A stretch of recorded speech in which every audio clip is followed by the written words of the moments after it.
Uganda, so good evening. And how nice that you stayed. Thank you. There are seats down here if you want to come down.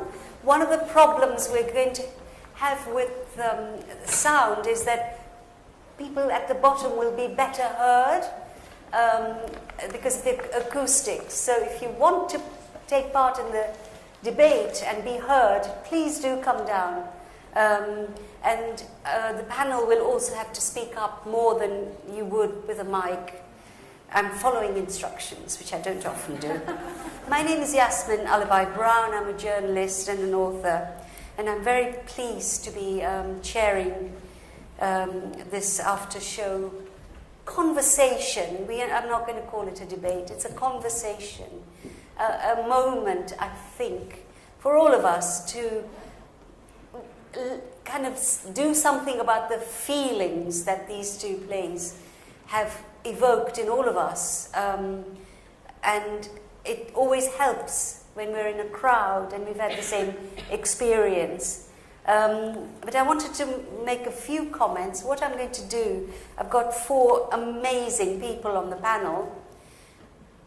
And I'm going to ask them just 1 or 2 questions each. And then I'm going to open it up. Because it is really your conversation with them. Make your comments or questions short. Otherwise, I will stop you. I'm quite hard. And you don't have to ask a question. You may just want to say how you felt about something, learned something, made you angry, whatever. Or you might want to ask a question to a particular person. But what I'd like it to sound like, please, is a conversation. Because, I'm terribly affected by what I've just seen. And there were so many things, really, in here, in the performances that kind of raised issues of all sorts. But I don't want it to be issue-based. I want it to be emotional as well, because unless we feel, I think the heart and the head and all bits of us have to engage with what we've seen. And I'm very pleased. I'll tell you why I'm very pleased. I've been a journalist for a very long time, and for an awfully long time, anybody who wasn't from a particular culture wasn't allowed to talk about all of these issues you've now seen. And one of my dearest friends was Sue Lloyd-Roberts, the great foreign correspondent for the BBC. And I remember when she made her first program on FGM, she was mercilessly attacked for being a cultural racist, whatever that means, for interfering.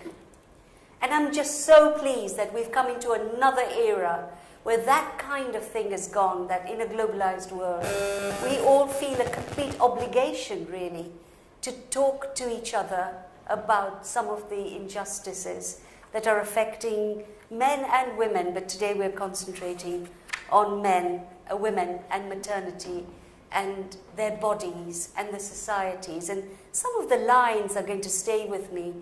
Communities can be cruel. Communities can be so cruel. The idea of, is it, this incredible people who set up a facility for these women, and the nation is building glass towers and shopping malls while this is going on. There was so much in it that I think, I'm sure there'll be lots of comments on it, but what I'd like to also, even if we don't talk about it, to be thinking about a couple of things. And one of them would be, is it all the fault of men that this is happening in some parts of the world? Do we just blame the men? Or are we, what happen is that these things have been going on for so long that the women become enforcers sometimes, like the mother. The mother who had no sympathy for the daughter giving birth and inserted 2 fingers. There have been murders in our country committed by mothers of young girls who refused to marry the men that were children. Mothers sitting on the faces and strangling their own daughters. So it's complicated, I think. It's to do with social values, it's to do with poverty, it's to do with lack of education, superstition, sometimes religion. I mean, I was kind of I didn't know what to think when these women were thanking God instead of thanking the doctor, actually, in science. But there is this need, I suppose, to believe that however bad things are. And the previous play, I sadly wasn't able to see all of it. But we'll also talk about the women in Syria and the childbirth and the just dreadful things they're going through. But I was very struck by the woman who didn't have the baby. And the definition of a woman, in all societies actually, that you are not a real woman unless you have a child to show for it. Childlessness is a terrible stigma, even here in the West.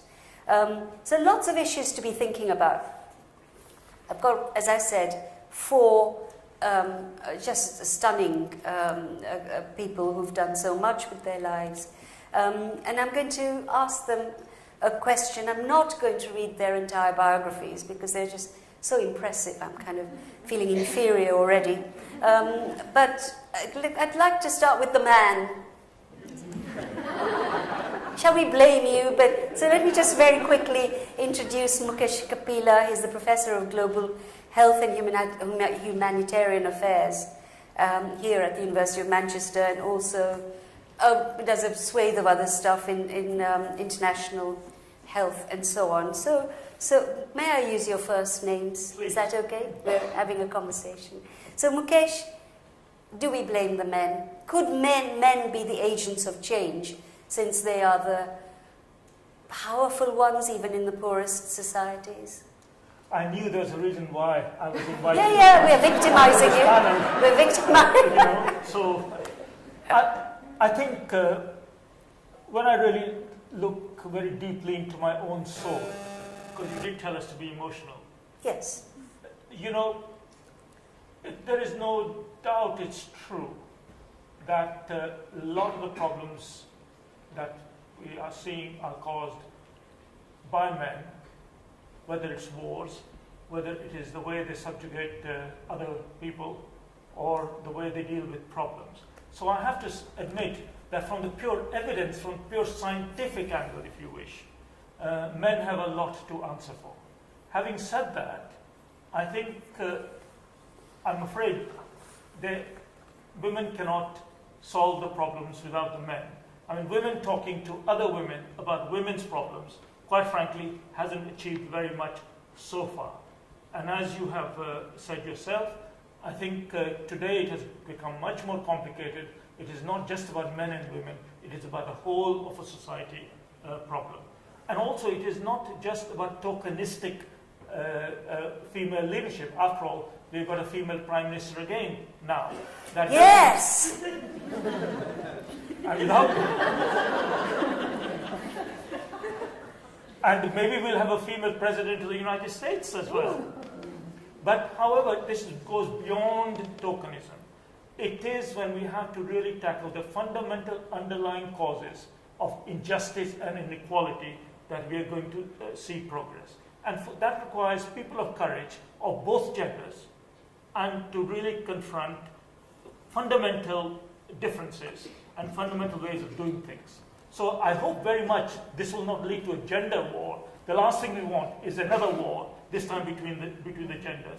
But there is no question, it is men showing leadership, it is men speaking up that is fundamentally going to help to change some of these issues. Can I ask, because of your other work as well, a very quick question. I'm often torn between, one kind of irrefutable fact is that women of any age, but particularly young women, having too many children, are disabled physically, emotionally, and of course economically. Okay, they cannot rise above that, and that happens in our country as well, among some communities. So everybody knows that. But there's also this terrible fear that you should never command or coerce women into not having children. They did, remember Indira Gandhi talk about female leader who tried to stop reproductive rights way back, and the reaction against them. And I'm always torn about that. I don't know what your view is. Well, I think coercion is always wrong. Not because for ethical or moral reasons, that of course is self-evident, but simply because it's not effective. If coercion actually worked as public policy in this sphere or in another sphere, we'd have solved many problems by now. But actually it doesn't work. That's the best argument against coercion. And in any case, I think we've got plenty of evidence to show that, women and men, once they're empowered to take charge of their own lives through education, through opportunity, and so on and so forth, some of these problems get sorted out. So the best management, if you wish, of the problem of rising population, which incidentally is not a global problem. In some parts of the world, some countries, the population is actually declining, is basically giving people the tools to be able to make their own personal choices. And that is more effective. And all of history has shown us to do that. So terms like population control, I hope we no longer use those terms. Having said that, Yasmin, it is also true that in the world we live in, which is very interconnected, there is no such a thing as an absolute freedom. So nobody is free on everything at the cost of other people.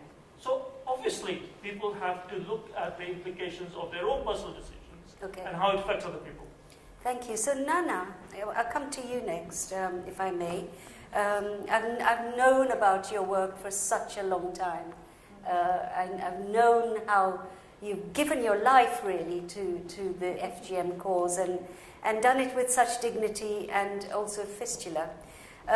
You advise the government now, and I'm really pleased that the government and the law and so on are coming up with the goods, although I don't think there's very many prosecutions so far, am I right? But just in terms of Planned Parenthood, have you come across women, because I have as a journalist, young women, who say, I don't want another baby, okay, but I don't know how to say no? Incidentally, in my previous life, I worked with the International Planned Parenthood, so I don't know whether it's something that you just noticed or you just had it by luck.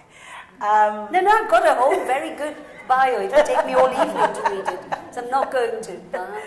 Clearly, there is, we do come across a lot of women, young women. I mean, we're working in Tanzania, in Sierra Leone, and Ethiopia with young women who clearly do not want to have children, or more children for that matter. But clearly there is also the whole pressure around girls and young women to have more children. One from their mother-in-laws, but also from the husbands. And the whole pressure, very often, and you see particularly girls who have had fistula, the first thing they want to do when they are repaired is to actually go and have children. Is that right? It's also because as a woman, when you have children, you're valued. Yes. You know, so as a mother, as a woman without children, you seem to be valueless in the community. And again, the value we accord to motherhood actually also puts additional pressure on a lot of these girls. And that, for me, is the worrying thing. The other aspect, which is also very important, is the whole issue of decision-making powers. For a lot of these girls, they have no voice, they have no rights within the marriage. One, they have been married without their choice in a number of cases, and you'll find that they've got a husband who may be 10 or 20 years older than them, so they come in a situation where they are very vulnerable, may not even have a skill, may not even have economic options, so they may almost always be very much dependent on the men.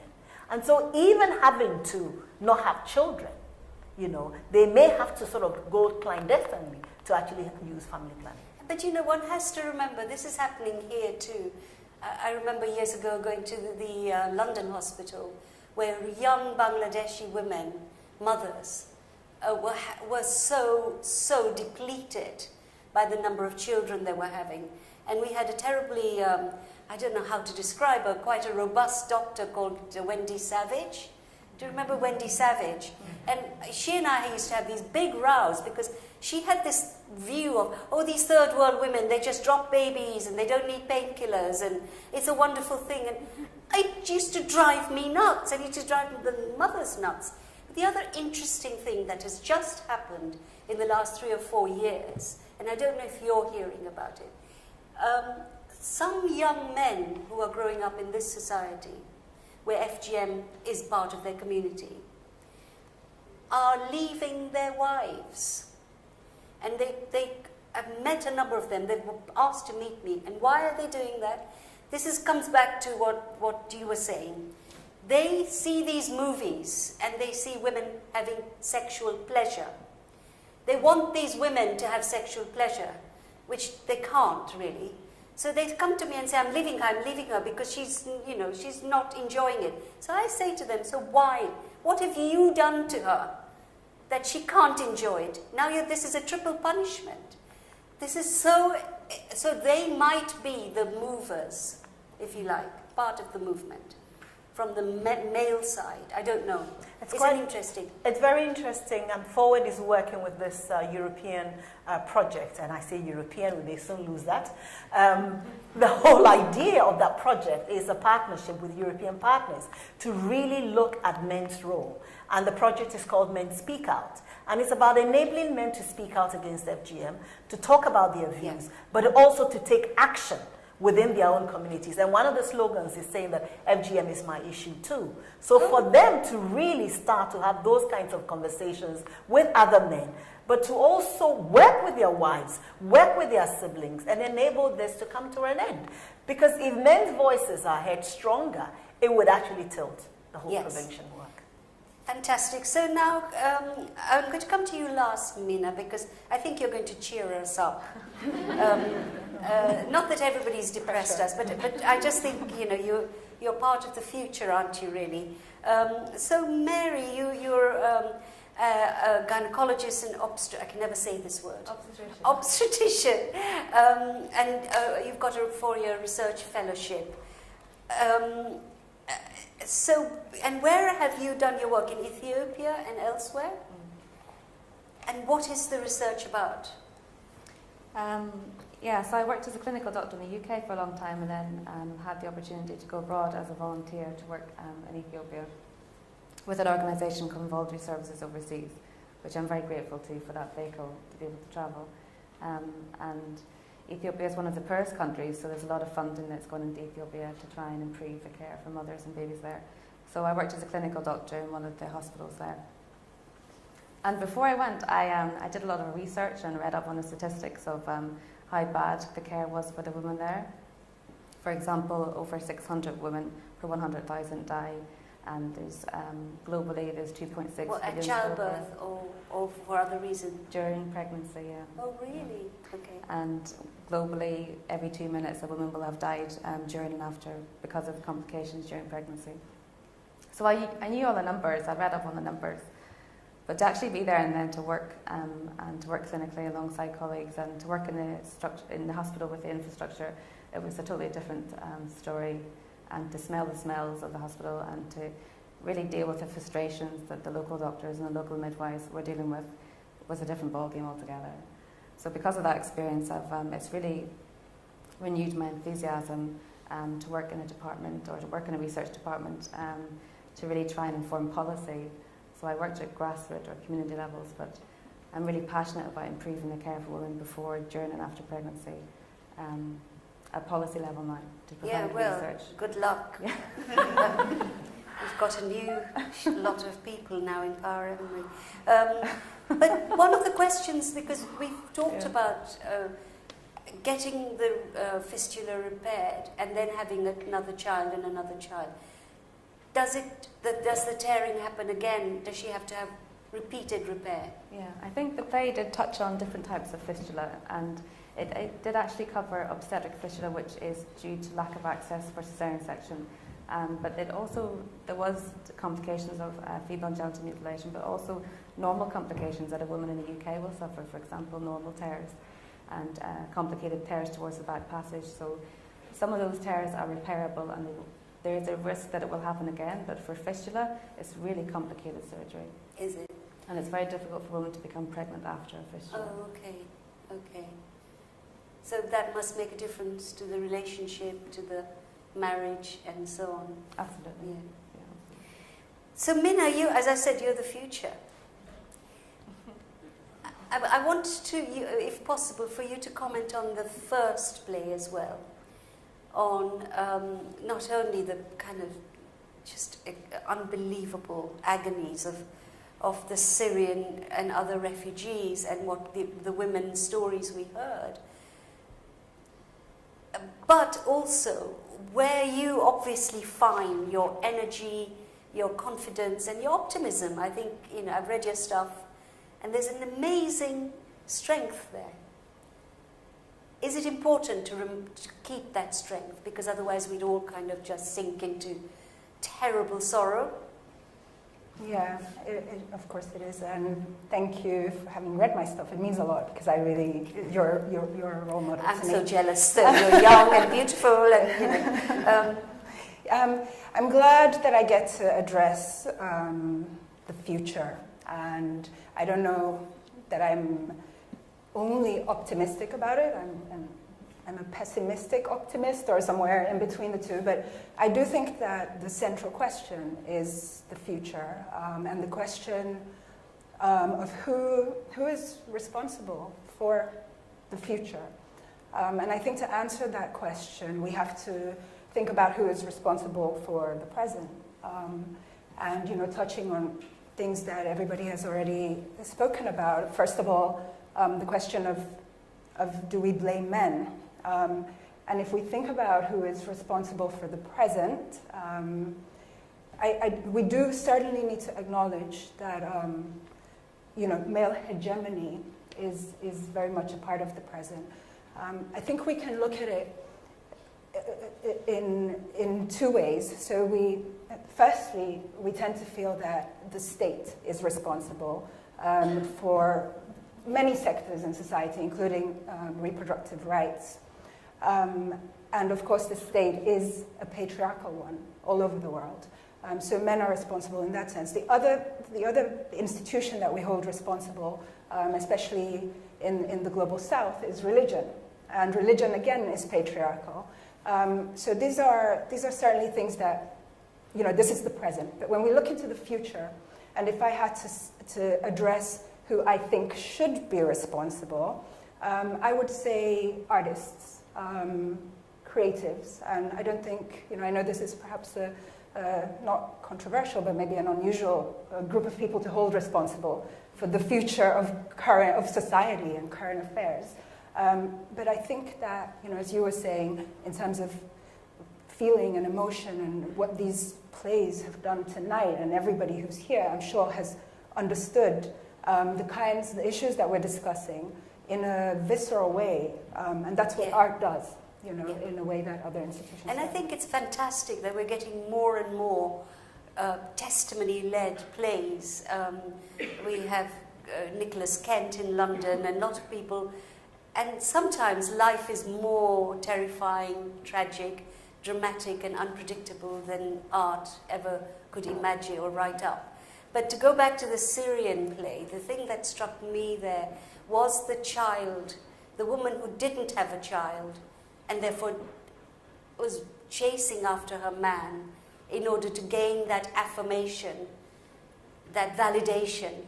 And my son, who's in his 30s, he's got a friend, and they couldn't have, and she couldn't have children. I mean, it was her problem.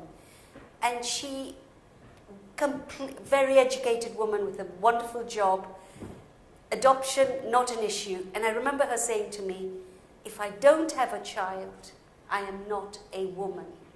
And this was a highly educated young woman in modern Britain. And I was really interested in that. That's almost what the Syrian woman was expressing. Right. This is a universal thing, and it's a very unfair universal thing, because often when there is childlessness, it is the man who is to blame, but it's the woman who is always, going back to Henry VIII actually, he didn't have enough sperm or whatever, but women had to have their heads off for it, really.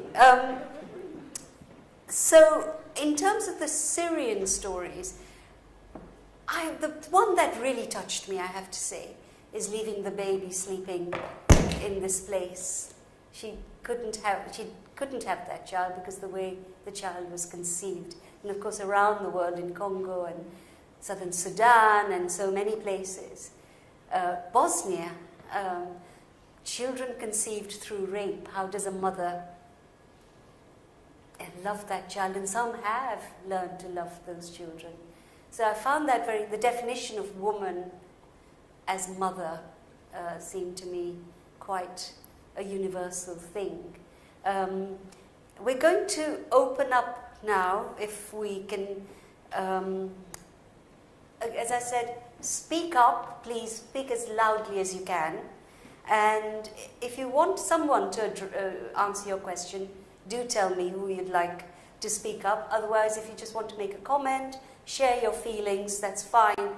But really, really short, please. Who's going to go first? Any responses to the plays? Yeah?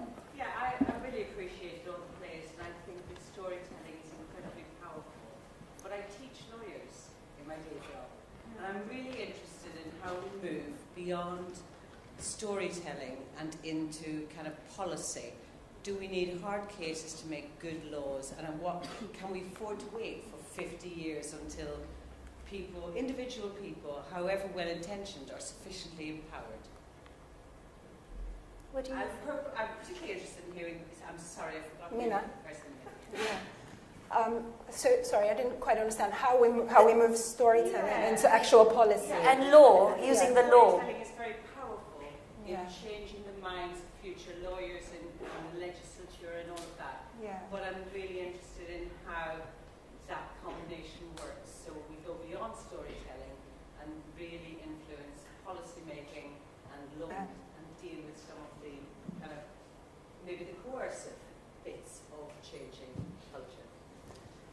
I mean, I think that we don't really go beyond storytelling, rather, or I feel that we should be using storytelling, art, plays, literature, music, all of these genres to a far greater extent, and to take them as a serious form of knowledge production, because we've learned so much here tonight, and if things like this are incorporated into the educational system and academia, when people are studying to become lawyers or doctors or whatever it might be, I think it just, it plants a seed inside the consciousness of the student, and eventually when they go out and are able to shape policy, I think that they will just have way more of a sympathy and empathy toward these issues.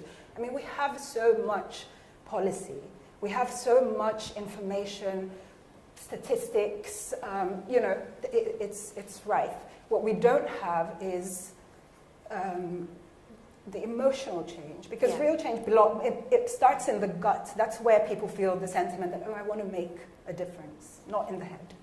Mary, you are very keen on the policy changes. Are you using stories and emotion? Absolutely. So there is a different type of research called qualitative research, which is where you do interviews with people, or focus group discussions or key informant interviews. So that's almost official form or formal way of collecting these stories, and it often is an excellent way to give data more context, and especially with regards to cultural context. So qualitative research really does feed into policy to give context to the statistics. So that is happening. Great. Can we have another comment or question? Yes, that lady over there. Sort of leading on from that question, I want to say that I found both plays. Do I need the mic? Yes. Okay, yes. I found both plays incredibly powerful calls to action.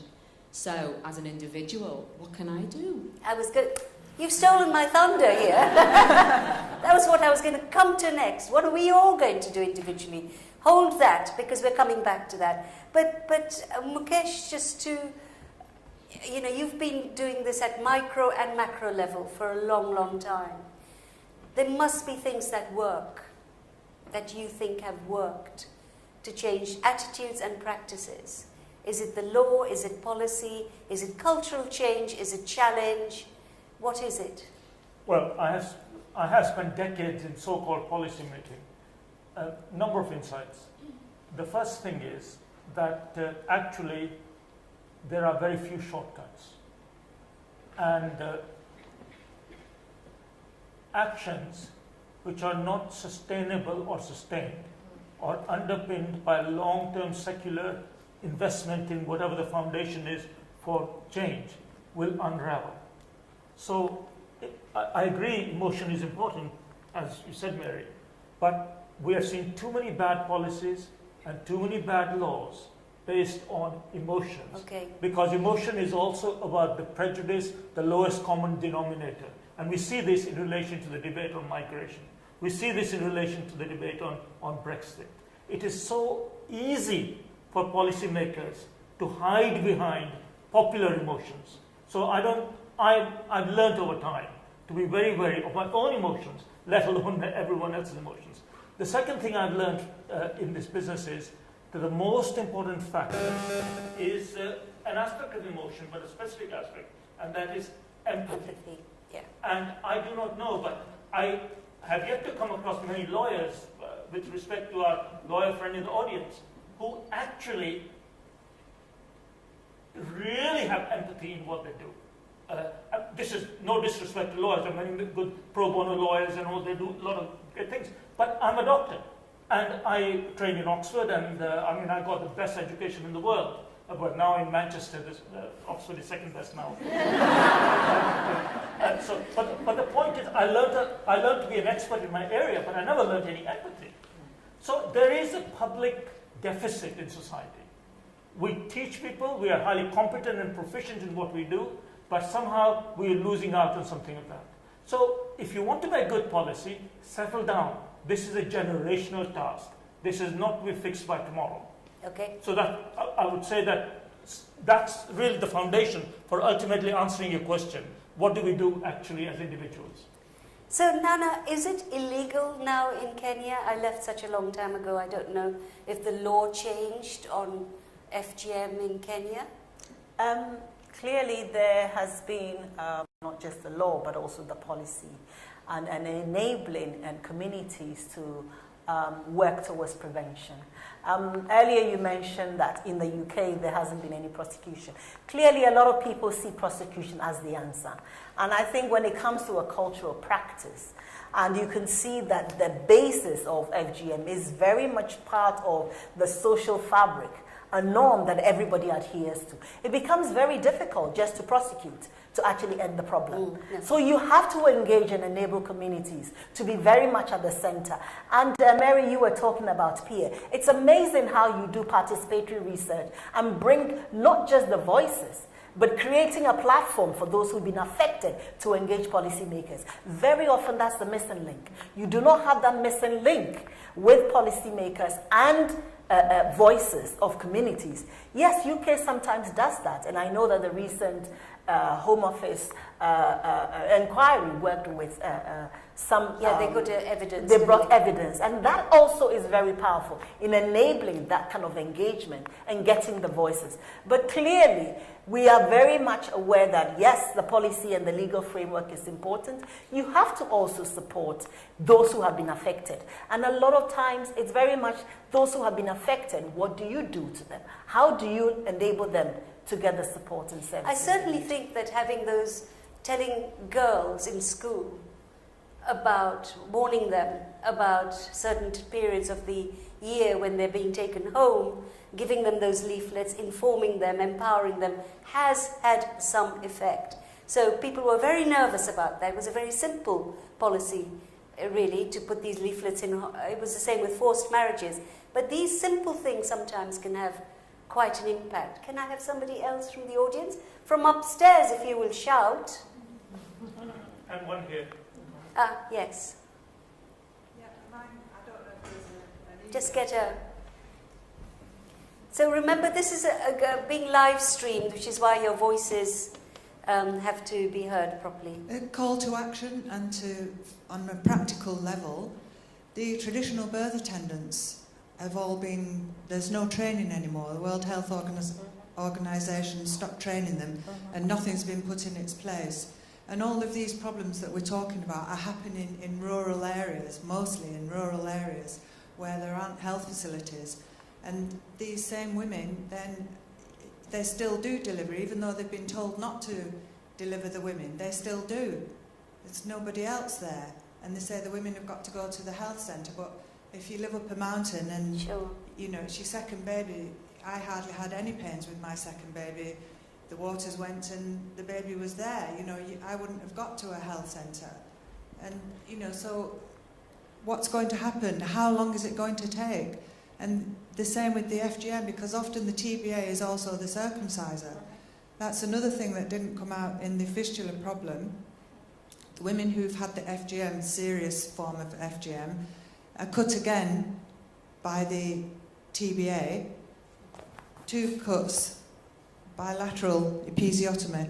That causes the fistula as well.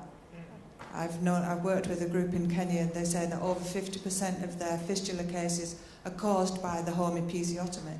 So there's nobody working with these women to teach them and to, you know, to give them any skills to how to reverse. And yet the play was uplifting, you know, it took one doctor and a nurse and an empathy and courage, and the 2000, so it seems to me maybe we're focusing on in the wrong place. Maybe real change for the people that you're describing happens when some bold, brave individual makes it their business to go into those places and do something, rather than governments, policies, and, you know, there are so many stories in India of the work being done by heroic doctors and nurses in the most rural, you know, the tribal peoples of India. Nobody looks at them, and so on. So maybe, you know, we should be thinking about small but effective responses rather than waiting for 50 years, I think. Exactly. Yeah. And also there's a new danger that I've been told about, that girls who've not had the FGM done, that then the TBA does the FGM during delivery. Ooh.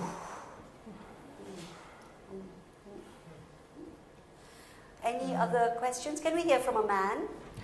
Please, we'll be nice. Yes. And the lady there. There's a lady there, and then we'll come to you. And there's I want a gentleman's voice next. yeah, good. Let's hear from gentlemen. No, you, and then the gentleman.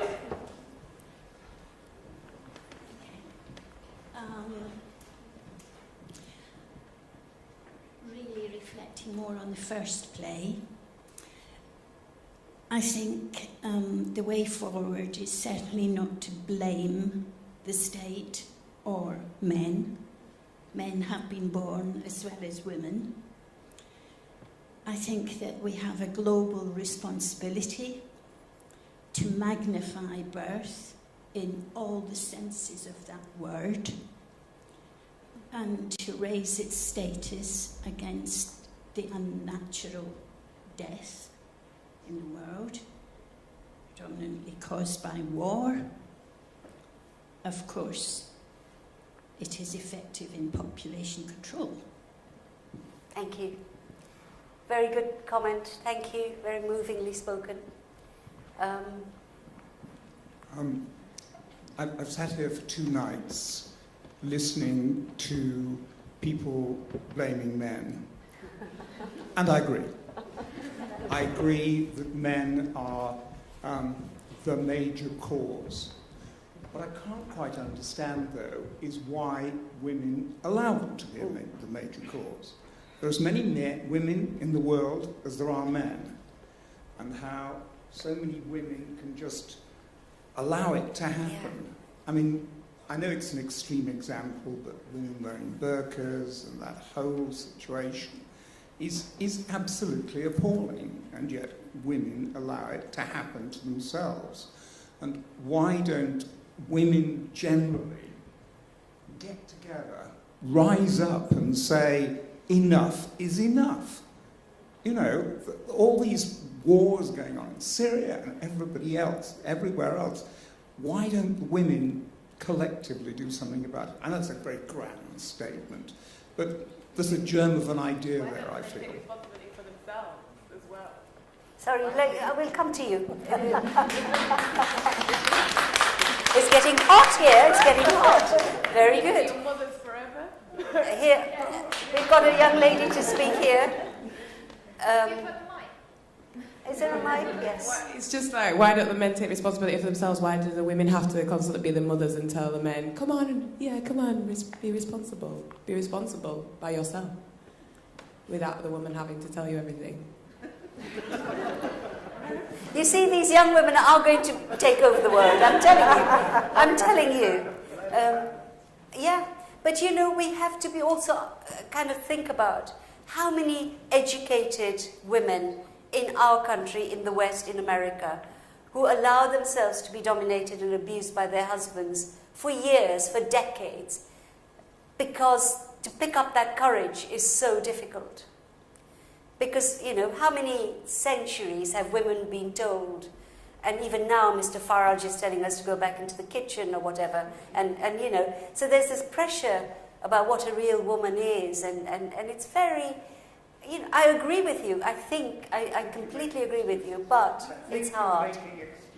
No, I think it's harder than you think. I'm just talking to my daughter at the moment. I'm just talking to my daughter who's... My daughter says it's harder than I think. I know. They don't understand these men. Any other... Yeah.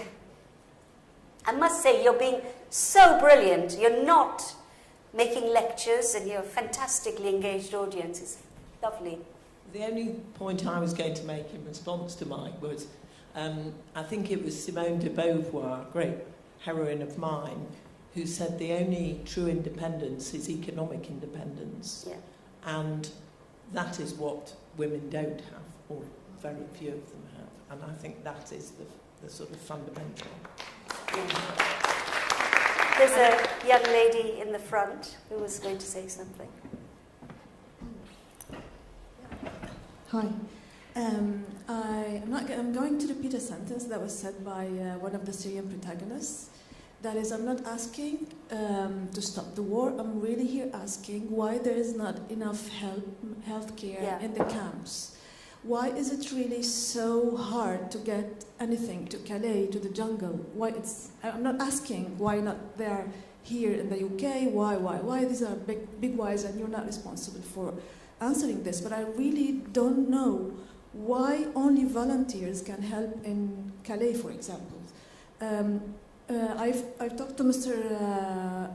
Mokish about it, and he told me really appalling stories about what's happening in Lebanon with the Syrian women regarding health, and that we don't have any literatures and statistics about this issue.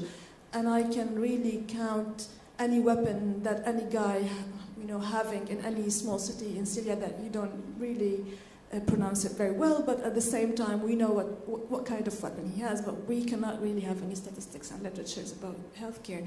So why is this deprivation of healthcare in the camps? Why is it happening with all this UN pouring money into this issue, and still we have so much to be done?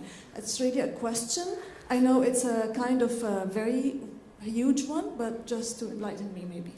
Let me ask the audience to put their hands up. How many of you in the audience feel ashamed at how we have behaved towards the people in Calais?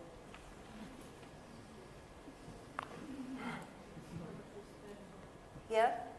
And you talk to people, all sorts of people, they feel like you do, but there is, as Mukesh has very rightly pointed out, the populism that has overtaken this country, especially in the last 3 to 4 years, anti-immigrant, anti-outsider, anti-foreigner, is scaring politicians.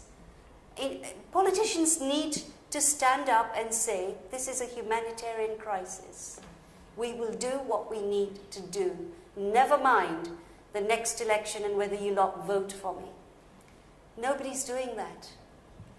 So, when Lily Allen, the singer, said, I'm really sorry on behalf of my country, she was slapped down like she was public enemy number one. I get it all the time. So, all I can say is there is a big gap now between millions, not all of them, millions of British people who feel absolutely shocked by how we're behaving and being helpless because the policies are being made by those with power. So the only thing people can do is be volunteers. But unfortunately, if I may interject, you're absolutely right, at least the millions that are here in this room. But unfortunately, on there's the the other streets, side. Yeah. there are millions who think in that disgusting manner. Yeah. Yeah. But I still think that the good people are the unheard ones. They're the silent ones, and we need to remember that how many of them are doing what they can, but they're not the ones in the tabloid press. I mean, the way they behaved about these 10 children who, I don't know if you saw the headlines in some of the tabloid papers. You know, they're not children, we have to look at their teeth, and honestly, so really I don't know how to answer that question, except the volunteering side is important. And the civil society? Hmm? Is the civil society not active or not effective? Civil in this? society?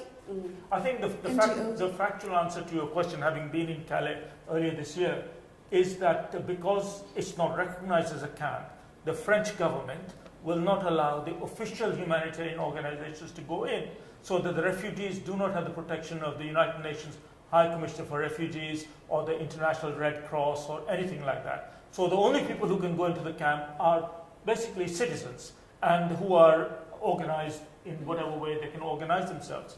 So in a way, that's the area. And in the case of Lebanon and all the countries surrounding Syria, which, by the way, are bearing the brunt of looking after the Syrian refugees, and we admit 14 children, and we think we're doing a lot. There is something like 2 or 3 million refugees from Syria. And Jordan.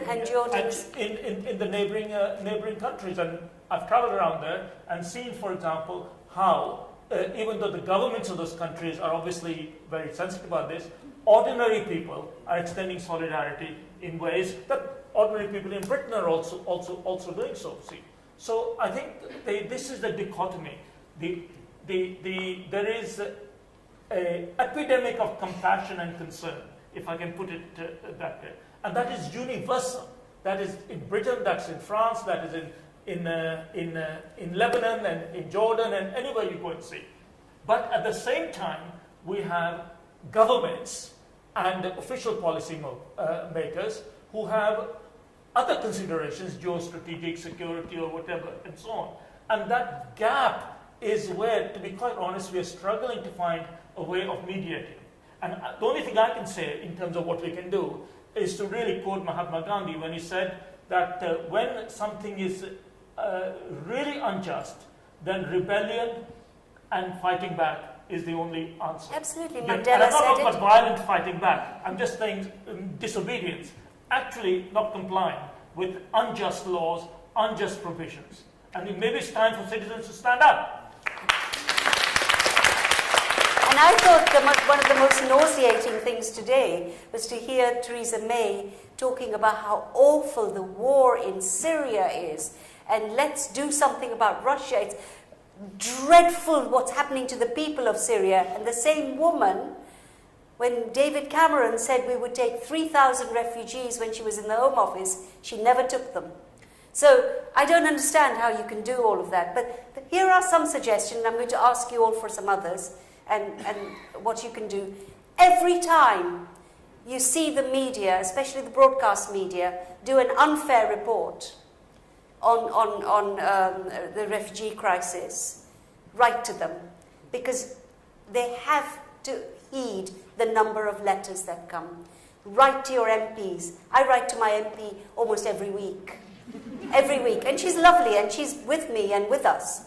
But having an official letter from a constituency saying we have to do something, you know, eventually, if enough of us pressurize our individual MPs, they all want to get back into Parliament. The pension is good. So that's what we can do in a democracy, and we should be doing it. I really feel we don't do the small things which have a big effect sometimes. But going to you, Mary, what would help? What action can these good people take?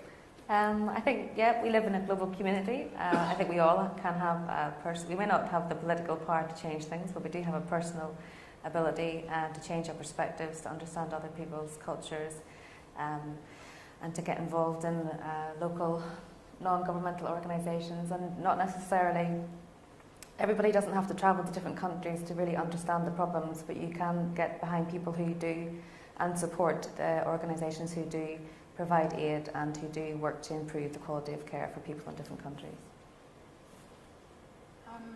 So I want to go back again, and I want to insist that actually emotions are important. And I also want to insist that we shouldn't blame men, and that was not my intention to say that, but I think what people need to do is, all of us, is to start with ourselves first. And part of that is to become aware.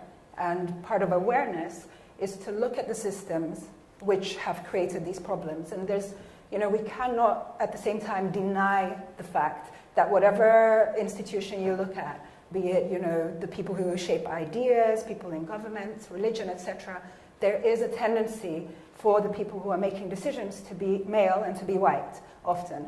And so we need to have that realization, but we also, I think, need to have the awareness of what we personally are motivated by. And I don't think that a lot of people have faith in policymakers and politicians, and so perhaps they don't feel that they want to contact them and be engaged in that way.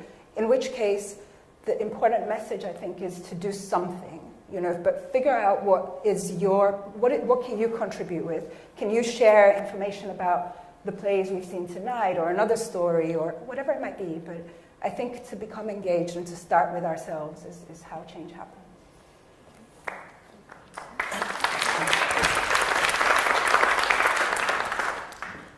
I think for me, there is a big issue of us and them. And I think the reality is that we become so numb with the media, with the bombing, with daily,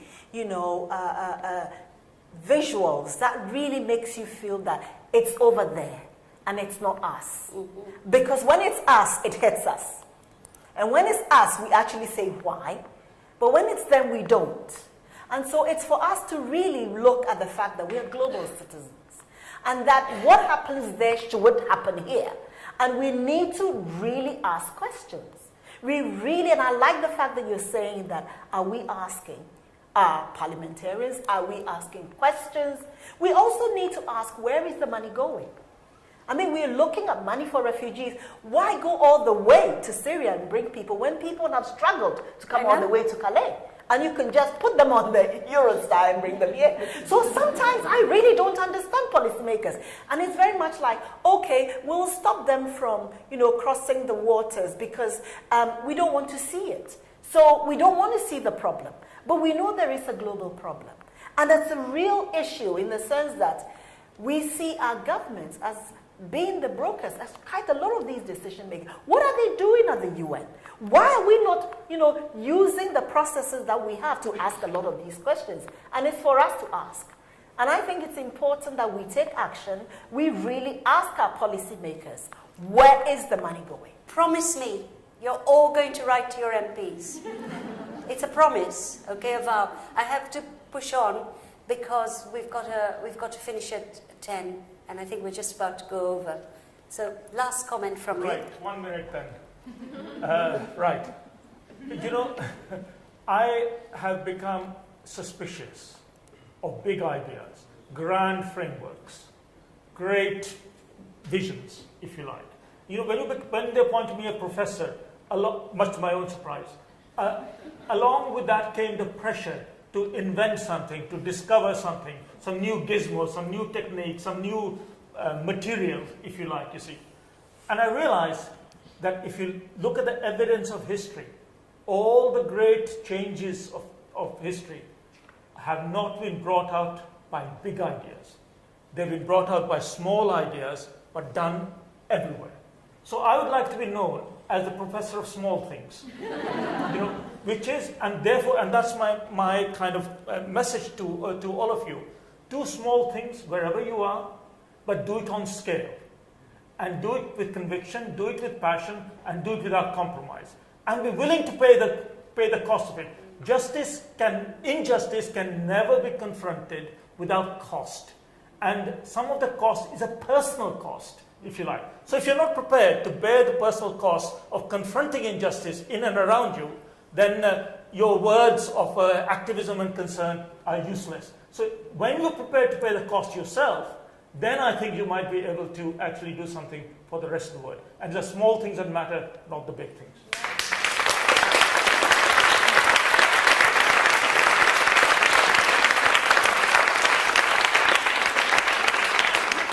Thank you to my stirring panel. And actually, I'm really pleased we're going out on a high. And thank you to those who wrote and performed these incredibly important, touching plays. And thank you to you all for staying and for being so involved and engaged. And, you know, it heartens me, really, that there are people who, you know, care this much. So all is not lost, but write to your MPs and write to the BBC. No, we have to stop now, so you can talk to each other later. I've been warned, so I must stop. Thank you.